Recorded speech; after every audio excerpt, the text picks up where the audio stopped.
Happy Sunday, everybody. This is Dr. Elsie Coe. What are you doing every day in the morning and night to help yourself reduce the stress and overwhelm that you're feeling? A lot of us are feeling it even more with COVID and we're working from home more. I have Dr. Rao Kolusu back with me today. Hi, Rao. Hi, Elsie. How are you? Hi. Thank you so much for helping us. Nice to be Rao back. is an expert in wellness, and he helps healthcare professionals with burnout. He has teachings from modern and ancient wisdom. So tell us, we're going to be focusing on the top 5 things that you can take away today to help you every day with your habits. What are those 5 things? Let's talk about that. Good quality sleep. That's number one. How do we have a peaceful sleep without Yeah. taking the melatonin and the pills and whatever? I don't take any of the sleeping pills or any melatonin, any herbal aids, none of it, not even alcohol. What I do is I try to clean my mind before I go to sleep. Review the day, see what are the reactions that I had, good or bad, happy or unhappy. And then slowly resolve them in my mind actively.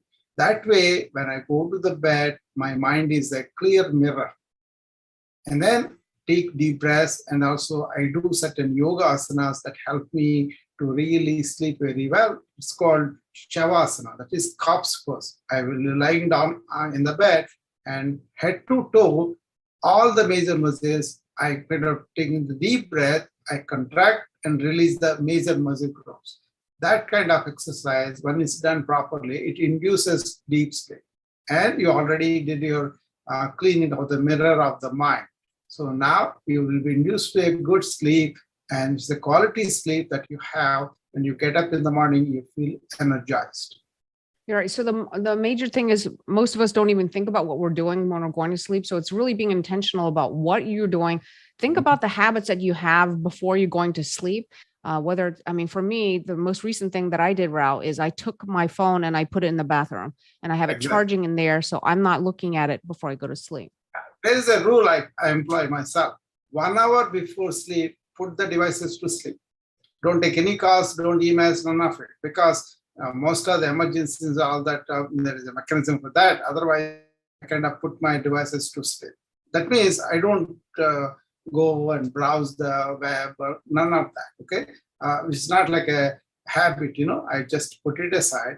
In case there is a emergency, the call can be come and you can answer that. Otherwise, put the devices, all of them, TV, iPad, watch, and all of them, 1 hour before you sleep. And in the morning, don't wake them up. Wake them up after 1 hour after you wake up. Right. That's a very simple thing that I do that really makes my mind go into the sleeping mode that I want, in a relaxing mode, in a mode that I really unwind. But if you are putting the data from the phone, till the time you fall asleep, then you are not really unwinding. You are not allowing the system to come down. Number 2 is write down all the things you have to do at the time of going to bed for tomorrow and forget about them. It's the intention for the day. The first thing is, I don't want to forget all that I have on my plate. It may be in the calendar, but even in my mind. So I just take a paper, write down the major things I have to do tomorrow, and forget about that. Write down what, Rao? All the intentions of the day, all the important. All the intentions for the next day. Next day. That way, you don't have to have them carrying in your mind and clutter your mind like that. When you're sleeping, you want it as free as possible. When you get up in the morning, try to be in awareness of all the 5. This is the most important step. The moment you wake up, your thought wakes up too. That's the first thought you have, okay? And if you allow that thought to go into the next thought, next thought, next thought, you have the network of thought. One thought leading to the other and all that, okay? Instead of that, just focus on your surroundings. Don't go into the thought mode. Go and be aware of where I am, what I am, which place I am, what's going on outside. Without commenting, without judging, just observe that. That means be aware here and now. You are awake. Be aware of what is going on around you. And then after a few minutes, then you can have the thought mode. That means you are giving the awareness over the thought mode. And we can use a thought for practical solutions, but it is the interior that has to be always silent awareness mode. Number 4 is be attentive to every action through the day. Okay. And while you are doing work or while doing anything during the day, be in that moment. Pay attention to every action. Yeah, because a lot of times I'm trying to multitask. Yeah, exactly. And I think that's what's causing me to feel overwhelmed. I noticed that I need to stop, put the phone away and say, you know what, I'm going to focus on this task for the next 30 minutes. It's a trick for the multitasking. What I do is multitask has several tasks by definition. Okay. But when I'm doing one task, I'm only on that even for a few seconds. Don't go into the next task unless this is complete. And all you have to do is conscious here and now with the task.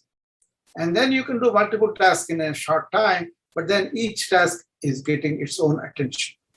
Yeah, each task gets its attention, deserved attention, Yes. instead of trying to think of everything at once. And I think that's my problem with overwhelm is I cannot turn off the other stuff that I'm doing while I'm focusing on one thing. And it's the power of your will to be able to do that. Yes. All you have to do is you just check yourself, am I conscious here or not, for a few days. Then you will know that you are unconsciously slipping into the past or into the future. Because if you have 4 tasks in front of you, pay attention to the first task, do it, and then only move to the next one. Don't let your mind go there first and then you go in next. Your mind also has to be here. That's the only problem that we have. I do so many things together, but each task I'm right there. That attention development is very important. Suppose you are eating something. Don't eat thinking something. Just pay attention to the eating. Savor the food. Taste it, smell it, enjoy it. And that makes so much difference. Cultivate deep breathing, not only through the day, but also while you're exercising and also whenever you feel stressed. Yeah, this is very easy, cost effective, and it will also relax us. Deep breathing. Start in the morning, having this deep breath, then you prepare yourself, and then you use it as often as you can during the day. Suppose you are driving, you are in this car and you went to a red light, you stopped there, take 3 deep breaths there. Nobody can see it, don't have to see it. And then when you go on a committee meeting, you are sitting down, you are getting ready for the committee. That's what I actually do. At least in the morning, do that 8 deep breaths. Afternoon, 8 deep breaths. Evening, 8 deep breaths. You are trying to breathe, you are trying to relax, you are trying to energize your body.